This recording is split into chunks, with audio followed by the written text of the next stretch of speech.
Hello fellow smashers, this is FS Smash. I wanted to make a quick video discussing about things you may want to know before playing Fire Emblem Three Houses.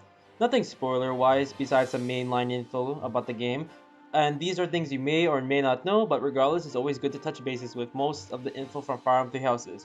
So with that in mind, let's go! The first thing I want to discuss is about weapon class restrictions. This is a big one I see many people commonly mistake. The only weapon restrictions that occur are with magic and gauntlets. Let's start out with magic. A class must specifically say this class can wield magic. In other words, for a class to wield, well, magic, you need to have a class that specifies it. I'm not entirely sure if this means that the class only has to know one type of magic, whether that be faith or reason. I suppose that's the case. Faith magic wielders cannot wield reason, and reason magic wielders can't use faith unless it's specified. Gauntlets, on the other hand, can't be wielded by mounted units like Wyverns, Cavaliers, and Pegasus Knights. In this screenshot, we can see Byleth as a mercenary. Mercenaries are shown to excel in swords and axes, and here we can see Byleth wielding the lance. Any class can wield any weapon type. It's just that if Byleth as a mercenary wielded sword and axe, he or she would get much more mileage in terms of weapon skill gain, and some class-specific skills require a specific weapon to be used. For example, Swordfarer needs a sword to gain +5 attack. Number 2 is Classlines.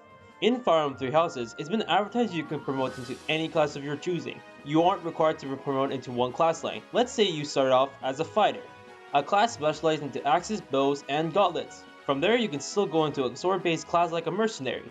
As long as you meet the requirements of that class, it's just that since you're a fighter class, you gain more bonuses like skills, EXP gain for weapon-wise, and more from using a bow, axe, or gauntlets. But it doesn't force you down a class tree like other games like Sacred Stones, for example. Number 3. What the charm stat does. The charm stat does the following. It affects some recruitments of other students into your house. Certain students won't join if you have low charm. It also affects Gambit's hit and might, and is directly tied to an important event, but this leaker did not want to mention anything beyond that. Number 4. Support ranks. Gay options are confirmed to be Aloysius, Gilbert, and Linhardt. Lesbian options are Rhea, Mercedes, Elgard, Sophis, and Dorothea. Also, S support isn't a thing, and most romances are only available after the 5-year timescale. Number 5. Recruitables. The only non-recruitable students are the 3 main lords, that being Elgard, Dimitri, and Claude, and Elgard and Dimitri's retainers, which are Hubert for Elgard and Dudu for Dimitri. Hilda is shown not to be a recruitable even when she isn't a retainer of Claude. Lawrence has been confirmed to be recruitable and not sewn into Golden Deer House. Flane, Cyril, Rhea, Hanneman, Manuela, Cephas, and Shamir have been shown to be playable.